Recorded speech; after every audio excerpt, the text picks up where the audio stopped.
मेरो आमालाई मैले लासको रूपमा पनि भेट्ने थिइनँ।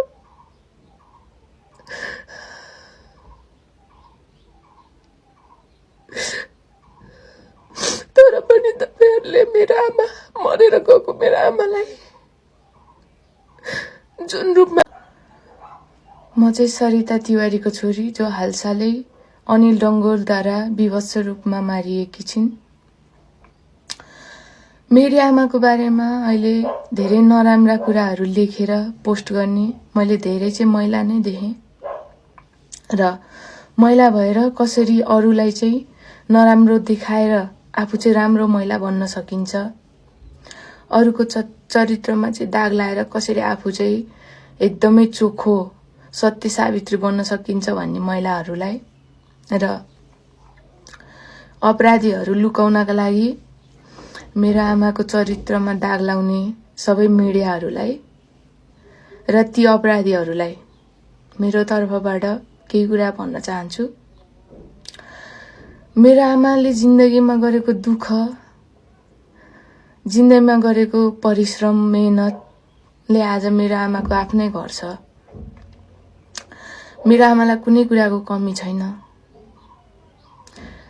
गहनादेखि लाउने लुगादेखि सम्पत्तिदेखि र मेरो आमाको म एक्लै छोरी र मेरो यो संसारमा आमा बाहेक कोही थिएन र मेरो आमाको पनि यो संसारमा म बाहेक कोही थिएन। हामी दुईजनाले जिन्दगीमा कति दुःख गर्यौं। मैले स्कुल पढ्दादेखि मेरो आमाले कति दुःख गर्नुभयो, मलाई जापान पठाउनलाई कति दुःख गर्नुभयो र आज मेरो आमा मारिदा न्यायको लागि आवाज नउठाएर उल्टै मेरो आमालाई कसरी तल पार्न सकिन्छ र अपराधीहरूले चाहिँ सुनिश्चित गरे मेरो आमालाई चाहिँ एउटा क्यारेक्टरलेस बनाएर कसरी चाहिँ अब आफ्नो अपराधी साथीहरूलाई उम्काउन सकिन्छ र मिडियाहरूले पनि केही सोधपुछ नगरी मलाई आजसम्म कुनै मिडिया अथवा कुनै व्यक्तिले मेरो आमाको बारेमा सोधेको छैन र जति यो समाजहरूले जान्दछ त्यो भन्दा धेरै गुणा म मेरो आमालाई जान्दछु। आएर मेरो समाजमा पनि सोध्नु मेरो आमाको त्यस्तो हल्ला चल्या थियो भन्ने कुरा यो साँचो हो कि हैन र मेरो आमा त्यो मान्छेसँग जिम्मा लिग भन्न जानलाई त्यो एउटा विवाहित पुरुष जसको 17 वर्षको छोरो छ र मेरो आमाको जिन्दगीमा मैले कुनै पनि रोकटोक गरेको छैन। मेरो आमालाई चाहे भए, मेरो आमाले भन्या भए मैले पनि आमालाई हरेक पल्ट भन्छु, सोध्छु तपाईलाई यदि यो घर परिवारमा उ छैन हैन, तपाईले जिन्दगीमा धेरै दुःख पाउनु भयो, यो दुःखबाट बाहिर जानु चाहनुहुन्छ भने मम्मी म पनि बिहे गर्दिन, बरु हामी दुईटा सँगै बसौँ भन्दा, अथवा तपाई नै आफ्नो जिन्दगी सुरुवात गर्न चाहनुहुन्छ भने तपाई यो सम्बन्ध टुंगाएर चाहिँ तपाईको धुमधामसँग बिहे गराइदिन्छु भन्ने छोरी मै हो र मेरो आमाले आजसम्म मलाई कुनै पनि कुरा लुकाएको छैन। यो अनिल डंगोल भन्ने मान्छे हाम्रो घरमा विगत 6-7 वर्षदेखि आउने जाने हुन्छ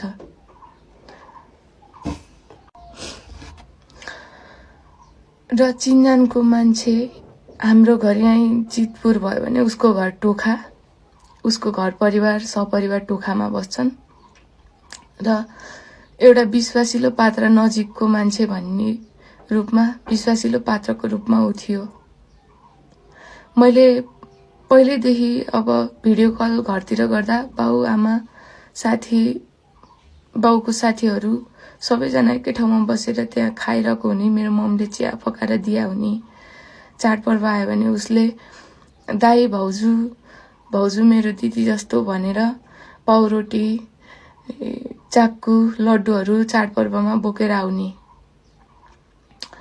र मेरो मम्मीसँग ड्याडीसँग मठ मन्दिर जाँदा पनि उसको भेट हुने। मठ मन्दिर जाँदा भजन गाउँदै हिँड्ने मान्छेलाई कसले एउटा अपराधीको रूपमा हेर्छ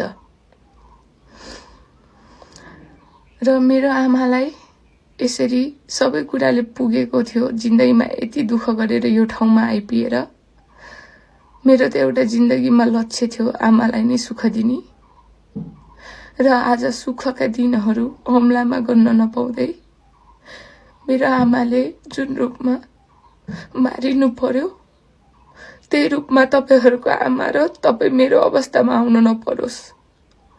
र कहिले त्यो परिवारको बारेमा सोच्नु भएको छ? मेरो त संसारै उजाडिएको छ। मेरो आमाले न्याय पाउनु पर्दैन? मेरो आमाको न्यायको लागि तपाईहरू बोल्न सक्नुहुन्छ?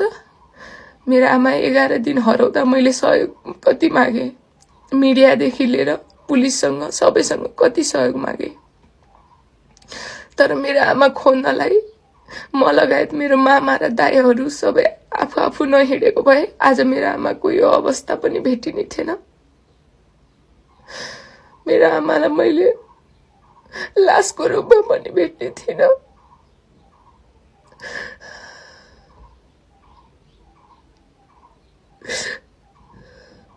तर पनि तपाईहरूले मेरो आमा मरेर गएको मेरो आमालाई जुन रूपमा एउटा भ्युजको लागि युज गर्नु भएको छ, कहिले तपाईले कस्तो हो यो, के सम्बन्ध हो, के घटना हो भनेर कहिले मलाई सुनाउनु भयो? मेरो आमाको लागि, मेरो आमाको न्यायको लागि बोलिदिन्छु भने आउनुभयो?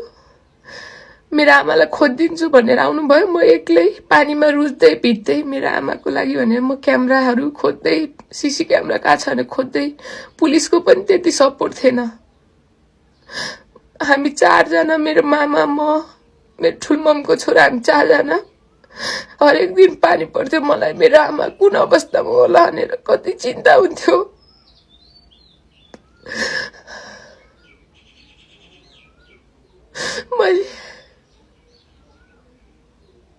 मैले कति गुहार माग्दा मेरो आमा खोजिदिने कोही पाइन। अहिले आएर मेरो आमालाई उल्टो न्याय दिन, छोरी म तिम्रो साथमा छु, छोरी म तिम्रो साथमा छु भनेर आउने कोही छैन। उल्टो अपराधीलाई उम्काउनको लागि उल्टो मिडियादेखि लिएर समाज, यी आइमेहरू, तिमीहरू पनि त कसैको आमा होला, तिमीहरू पनि त कसैको छोरी होला, तिमीहरूलाई लाज लाग्दैन? मेरो आमाको लासमाथि भ्युज खेलेर तिमीहरूलाई लाज लाग्दैन? मेरो आमालाई यहाँबाट हानेर गिदी पुरै छल्किन गरी निधारमा 2टा पुवाल पारेर माटो मुनि गाडिएको अवस्थामा मैले भेट्दा म 9 वर्षदेखि विदेशमा दुःख गरिरहेको छु। मैले मेरो आमासँग राम्रोसँग बस्न नि पाइन।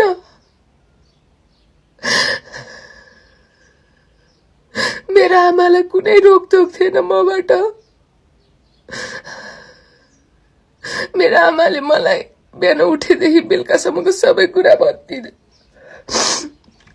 आज यो अपराधी पत्ता लगाउनलाई मेरो आमाले मलाई नभनेको भए, मेरो आमाले चाहिँ यसले 2-3 दिन अगाडि बिजनेस गर्छौँ हामी, भाउजू बिजनेस गरौँ र तपाईँ 10 लाखको लगानी गरेर तपाईँले कति सक्नुहुन्छ लगानी गर्नु, प्रफिट खानु, र पसलमा चाहिँ मेरो श्रीमती र तपाईँ पसलमा बसेर आफ्नो सेल्सम्यान जसरी पसलमा बसेर काम गर्नुभयो भने चाहिँ तलब खानु भनेर त्यसरी मेरो आमालाई बिजनेस गर्ने भनेर, पार्टनरसिपमा बिजनेस गर्ने भनेर कुरा गरे थियो।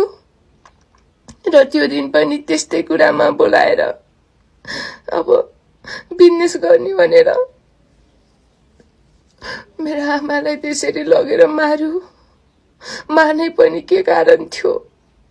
मेरो आमाले लगाएको सुनको पछि थियो भने नि सुन लुटाएको भए हुन्थ्यो, सम्पत्ति पैसा चाहिएको भए नि पैसा मागे भए हुन्थ्यो। मेरो आमालाई यसरी मार्यो र मेरो आमालाई मैले यो भिडियो पनि बनाउन सकेन।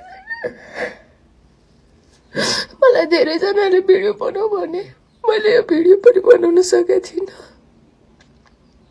तर मैले नबोलिकन मेरो आमालाई न्याय नहुने देखेर, नबोलिकन मेरो आमालाई न्याय नहुने देखेर मलाई यो अवस्थामा पनि बोल्न पनि बनायौ तिमीहरूले। मलाई परे जस्तो तिमीलाई परोसरी थाहा हुन्छ। मलाई परे जस्तो तिमीलाई परोसरी थाहा हुन्छ। मेरो आमाको न्यायको लागि बोल्दैन कोही भएन, तर म छु। मेरो आमाको लागि सधैँ म छु।